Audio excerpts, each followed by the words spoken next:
ઉચ્છલ તાલુકામાં જાતિના પ્રમાણપત્ર કઢાવવા આવતા લોકો હાલાકી ભોગવી રહ્યા છે। તલાટી કમ મંત્રીએ સહી ન કરતા હોવાથી છેલ્લા ઘણા દિવસોથી અરજીઓ અટકી પડી છે। શાળા કોલેજોમાં પ્રવેશનો સમય હોવાથી વિદ્યાર્થીઓનું ભવિષ્ય દાવ પર લાગ્યું છે। મામલતદાર અને ટીડીઓએ લેખિત રજૂઆત કરાયા બાદ પણ હજુ કોઈ નિરાકરણ આવ્યું નથી। તંત્ર તાત્કાલિક પગલાં લે તેવી માંગ ઉઠી છે।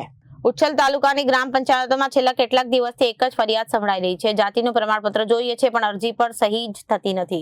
હાલ શાળા અને કોલેજોમાં પ્રવેશ પ્રક્રિયા ચાલી રહી છે। એસસી, એસટી અને ઓબીસી વિદ્યાર્થીઓ માટે જાતિનું પ્રમાણપત્ર ફરજિયાત છે, પરંતુ તલાટી કમ મંત્રીઓ દ્વારા અરજીપત્રકો પર સહી કરવાની મનાઈ કરવામાં આવી હોવાનો આક્ષેપ છે।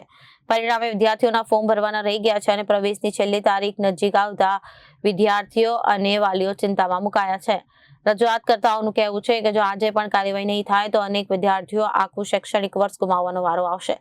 હવે સૌની નજર તંત્રના જવાબ પર છે। તપાસ કરીને જવાબદારો સામે પગલાં લેવાશે। વિદ્યાર્થીઓને સમયસર પ્રમાણપત્ર મળશે કેમ કે તે જોવાનું રહ્યું છે। જાતિ અંગે આજ રોજ ઉચ્છલ તાલુકામાં તાલુકા વિકાસ અધિકારીને અમે જાતિના પ્રમાણપત્ર માટેના અરજીપત્રકમાં તલાટી કમ મંત્રી દ્વારા સહી ન કરવાની એ લોકો એક મુહિમ ચલાવી રહ્યા છે।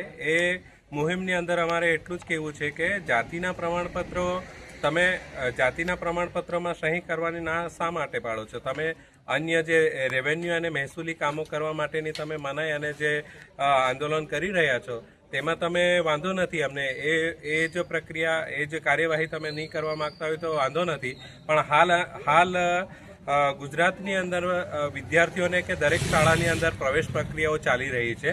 તો પ્રવેશ પ્રક્રિયાઓમાં જાતિના પ્રમાણપત્રની ખૂબ જ આવશ્યકતા અને એ વસ્તુ પ્રમાણપત્રો આપવા જ પડે છે। તો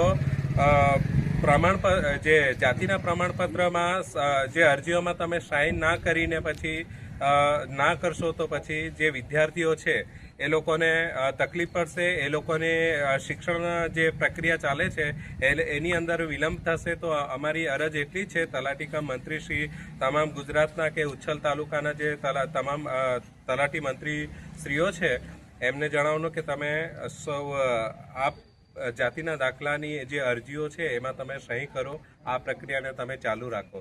થોડા પ્રેક્ટિકલ બનો અને આ વિદ્યાર્થીઓનો કામો છે એને વિલંબ ના કરો, એમને ચાલુ રાખો। રિપોર્ટર આશીષ કાવી, જનાદેશ ન્યૂઝ દ્વારા।